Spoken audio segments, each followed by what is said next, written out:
Here, coming to another video review, and today, as you can see, I'll be taking a look at the Voyager Class Blaster from the Transformers Universe toy line. You can see him in his jet mode and F-117 or 116 Nightbird, I forget. I should look that up before I did this video. Whatever, too late now. But there you can see him in his Cybertronian version of that vehicle, and for those who don't know, and even those who do, just so I can repeat it, he is actually a recolor of Transformers Cybertron Soundwave. Not War of Cybertron Soundwave, Cybertron Soundwave. I cannot express how many times people have gotten confused by that, because there are a lot of people today that whatever, moving on. This is not... okay. Anyway, here's his size compared to a soda can. Typical Voyager vehicle size. His colors, as you can see, are fairly monochromatic with a few extra colors. Mostly gray or silver and black, with a little bit of red. More red back here. A small hint of yellow, and a smattering of translucent blue. You can kind of see how everything's working there. Hi! View from above. But that's pretty much all his vehicle mode looks like. He doesn't really have any posability, I would say, in this mode. I mean, you can sort of take his tail wings and move them, and he has rolling wheels that kind of suck. That's mainly due to the fact that his head's just sticking down and gets in the way of everything. He does come with accessories. Now, he did come with one of the generic Autobot Cyber Planet keys. But I have lost that, so instead I'll have to be using the Cyber Planet key from my, I guess, Supreme Class Starscream. But he does have a Cyber Planet key gimmick in this mode. You can see the slot for the Cyber Planet key here. Just gotta tab it in there. And when you do that, it causes this compartment to open. If you get his head out of the way. Right now there's nothing in there, but just get this out. Yeah, don't ask about the paint. It's complicated and stupid. As for his other accessories, he has this guy. I believe his name is Rock Block. Well, whatever, you can see he's a sort of hexagonal cylinder bomb thing. And he can store in Blaster's little compartment back here. Just pop that open. I like to get him in there so that these little black marks are showing, give him a little bit more detail. So just drop that in there. Close that up. Hey, get the planet key out of there, and you can see Block Rock sitting in there. Now, Block Rock does have his own other mode, but we'll get to that after we transform Blaster. He also comes with two other accessories. These two sort of bomb things as well. They become his guns in robot mode. They can store on the underside of the vehicle mode. There are just little notches all over these things, and you just have to try and hope and pray and line them up with these tabs in here, and just hope that you get everything lined up properly so that they don't fall out. I mean, they're not the securest things in there. I mean, if you jostle them around enough, they are going to come out, but, I mean, that's about the best I can do with this one. I mean, see, they're not, coming out like now, but, I mean, if you shake it enough, they are going to fall out, but that's him with his vehicle, or, bleh. This is where my tongue fails me. This is him with his accessories all stored, except for this. There's nowhere to store that. But with all that done, I guess it's time to get on to the transformation to robot mode. Some people take the accessories off of him to transform him, since they tend to fall off anyway, but he's perfectly transformable with them on, so I'll just leave them on since they're already there.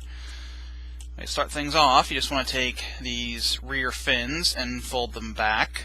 If I want to raise the camera preemptively. To that, you want to take the canopy, and it just pegs in right here and back here. Has a post here and 2 ports here that go on his legs, so just get those off and just move it back on this double hinge. Get the legs out of this front nose cone section. They ostensibly peg in right there, but they don't really. Anyway, his side skirts are actually tabbed in here, so you want to try and just get these out of there and get the legs up without ripping the canopy off. But that thing will come off very easily, so it may, in the end, come off anyway. But that said, just take it around on this double hinge. Gotta raise it a little bit more. Get this little flap out of the way. Bring this up like this. There is a little indent right here that this nub will go onto, like that. It's not secure, it just sort of gets everything lined up. Then take this panel here, bring it down, post into port. Now that does hold everything in place. Bring the legs down, get them situated and straighten them out. Get all the skirt armor down, just do the same thing on this side. Bring it down, bring it in, straighten it out, move it forward. Now his feet are a little finicky. They go flat like this and have his heel spurs, but oddly the heel spurs are able to go back farther than, is level with his feet. So, I mean, he doesn't really stand all that well. No. Stay. Good. So, I mean, he doesn't really... of course. Like I said, because he got all this crap up top, but whatever. Moving on to the arms. This arm is actually pegged into the arm below. See? Post, port, just take on this double hinge and bring it out. This one is pegged onto the main area of the fuselage. Just get it undone, bring it out. Just maneuver all this so they can sit flat like this, and yes, he is very dusty. Just take this entire section, bring it down on this double hinge, and just sort of sit it there. I want to get the arms straightened out so they're out of the way. And then there are actually ball joints here that will go into these ports, because for some reason it's ball joints instead of pegs. So just bring this in and it should peg into place. Same thing on this side. Bring the canopy up and get it situated. Take the end of the nose cone, bring it up. Bring his head down as far as it'll go, and just get everything situated, and there he basically is. Just get him so he'll stand just right, maybe. But there you have Blaster in his robot mode. As far as size is concerned, here's his size to a soda can. A little bit bigger than modern Voyagers, but not quite as big as modern leader class toys. Sort of that weird in-between area they were in for a few years. As for colors, it's basically the same as before. A lot of black, a bit of gray, some silverish paint, quite a bit of red, a little bit of yellow, and a small smattering of that translucent blue. Above and below. And yes, he does basically have the entire underside of his vehicle mode hanging off his back for some stupid reason. His posability is okay, but very hindered. First, his head is on a ball joint, so it can look up and down, tilt, and go all the way around. A little bit looser than I'd like. I mean, it's, not awful, but it does the job. If you use this joint, he can actually look up much farther, but then, he's got a big gaping hole in his chest. Now, when I said hindered, I was specifically referring to his arms. Now, if we just get this out of the way, his arms can go all the way up. Can't really go back at all, but with this up, they're basically blocked from doing much of anything because this shield gets in the way. The same here, this thing gets in the way a bit too. Where they really become a problem is when you want to move the arms out. Now his arms, on a soft ratchet, can move all the way out like that, but you then have to do some weird finagling of parts to get this out of the way. And with this one, it's basically the same story. He's more likely to bang himself in the head with this thing. He also has a swivel just below the shoulder that can go all the way around, or could without these things in the way. Now his elbow joints, they're there, but they're practically useless, because you can't even get his arms turned the right way because these huge things are in the way. So you kind of have to move this down, turn it like this, and then just sort of tuck it back there and, hope that works. Sort of cleans up his image a bit, but then, you look at him from the side and he's got all this crap hanging off the side. But his arms can actually bend pretty far. A little over 90 degrees. No movement in the hands. This shield's on a double hinge, so it can kind of go wherever you need it to go, except that it, can't turn. Then he's got this thing. I have no idea what it would be aside from, just kibble. Interestingly enough, because of the way this arm transforms, he actually has forward and back motion in this shoulder. So, that's neat. Nothing at the waist because of how he transforms, but I'm pretty sure they could have, knocked one in there. But his skirt armor can go up and down, side skirts can go up and down as well. His legs can go forward that far, back that far. They can go all the way out to the side, which is very nice.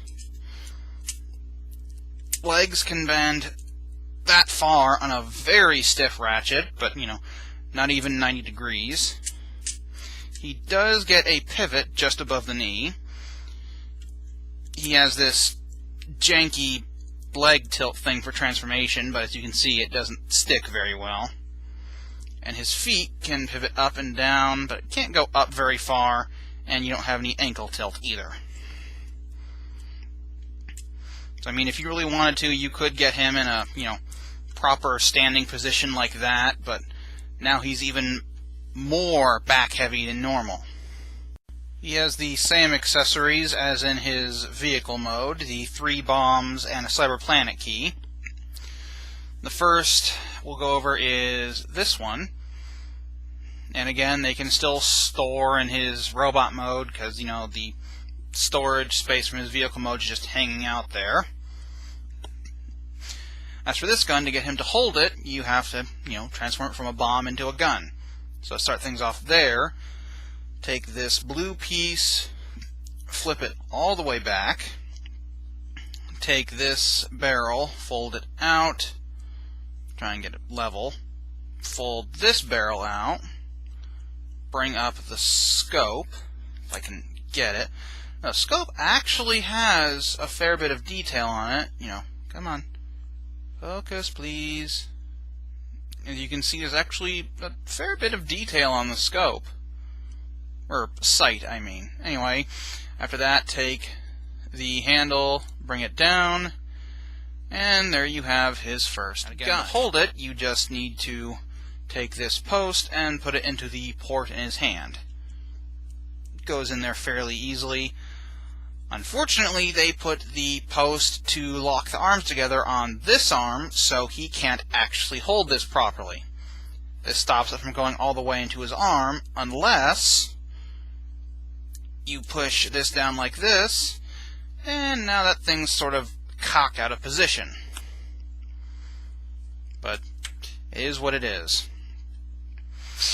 Then he has his shoulder-mounted chain gun, which looks very nice. Getting it into its gun mode, just take these blue sections and fold them out. Fold out this blue barrel. It kind of gets stuck sometimes. And flip down this post. I'm not a huge fan of the asymmetric barrels, you know, two up here, tiny one down here, but whatever. Like a chain gun, like I said, it can actually spin, so that's pretty neat. As for use, you can either have him hold it in one of his hands, but the primary way is to take the post and put it onto this port on his shoulder. After all, this was originally a Soundwave mold, and what is Soundwave without his shoulder cannon? And of course, the last accessory he comes with, besides the Cyberplanet key, is Rock Block, or Block Rock. One of the two. But as you can see, he is mostly red plastic with a little bit of black and some black paint. Now he has a bird mode. So you want to take the sides of the bomb, fold it out, flatten out the wings, and just get all these panels sorted out. Take the tail section, fold it out again. Bring the feet down and flip them into place. Wish this wasn't such bad focus. Bring up his head. And there you basically have him. I mean, you can have him, you know, perched in his hand. I think this post here is for him to be able to sit on Blaster's shoulder, but, I mean, it just doesn't work. He doesn't peg in securely at all. He does stand fairly well on his own, which is always nice. So you can see there's actually quite a bit of detail on the underside of him. Now, of course, just like in vehicle mode, he can still store in his chest, so give me a moment to transform him back. Boom, we're back. So, opening this up is pretty much the same as in vehicle mode. Just take the Cyberplanet key and shove it up his butt, and that will pop his chest open. And then, of course, you just take not Laserbeak and just sit him in there. I like to sit him with these black panels facing forward. Just get that like that. Fold it up. Pull the Cyberplanet key out, and there you have him with Block Rock, Rock Block, Roblox in his chest. And of course, just like in vehicle mode, his two weapons can store on robot mode. So to get them to store in robot mode is the same as vehicle mode. Just get this panel down. Just pop this one. Oh, wait, no. Over on this side.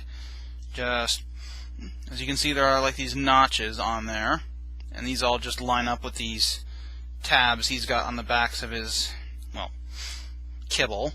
So just get them lined up in there. Do I have something wrong? Ah, no, there we go. And this one can line up too. Just get in there. The thing that annoys me is that sounds really secure, but it will come right out if you're not paying attention. Again, nowhere to store the Cyberplanet key, so just sort of toss it aside. Not over there, over there. But there he is, with all of his weapons stored, and in a fairly decent pose. Oh, one other thing, he does actually have some really good light piping in his head. With that red line painted on top. Not sure what the significance of that is. One thing that always annoyed me is on the box they actually show one half of this painted yellow. You know how G1 Blaster had that weird sort of diagonal shaped viewfinder thing on his chest, but on the actual toy it's just all open because false advertising. But that basically does it for my review of the Voyager Class Blaster from the Transformers Universe toy line. Until next time, bye-bye.